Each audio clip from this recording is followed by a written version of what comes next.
खबर अपने नाज़रीन तक पहुंचाएंगे। पीपल्स पार्टी की सीईसी के इजलास में अक्सरियती अराकीन ने हुकूमत की बजाय अपोजिशन में बैठने की तजवीज़ दे दी है। नदीम अफजल चंद ने नून लीग की बजाय तहरीक इंसाफ के साथ बातचीत की तजवीज़ दी है। आज सीईसी कोई हतमी फैसला नहीं कर सकी, इजलास कल भी जारी रखने का फैसला किया गया है।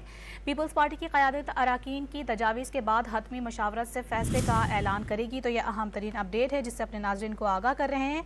अपने नाज़रीन को बताते चलें कि पीपल्स पार्टी की सीईसी के इजलास में अक्सरियती अराकीन ने हुकूमत की बजाय अपोजिशन में बैठने की तजवीज़ दी है, जबकि नदीम अफजल चंद ने नून लीग की बजाय तहरीक इंसाफ के साथ बातचीत की तजवीज़ दी है। अपने नाज़रीन को ये भी बताते चलें कि आज सीईसी से कोई हतमी फैसला नहीं हुआ, इजलास कल भी जारी रखने का फैसला किया गया है, जबकि पीपल्स पार्टी की क़यादत अराकीन की तजावीज़ के बाद ही कोई हतमी फैसला करेंगे। और अपने नाज़रीन को ये बताते चलें कि बज़ाहिर मजबूत इत्तेहादी हुकूमत बनती नज़र नहीं आ रही है।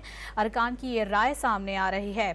नून लीग से इत्तेहाद करके सियासत कुर्बान नहीं कर सकते, चाहे तो अपना वज़ीर आज़म बना सकते हैं, लेकिन सियासी नुकसान होगा। तजवीज़ ये भी दी गई है। साथ ही अपने नाज़रीन को बताते चलें कि अहम तरीन इस इजलास में जो सीनियर क़यादत है पीपल्स पार्टी की, उनकी जानिब से ये भी कहा गया है कि हुकूमत में बैठने से PTI बयानिए को तक़वियत मिलेगी। नून लीग की बजाय तहरीक इंसाफ के साथ बातचीत की भी तजवीज़ सामने आई है। सीईसी आज कोई हतमी फैसला नहीं कर सकी, इजलास कल भी होगा।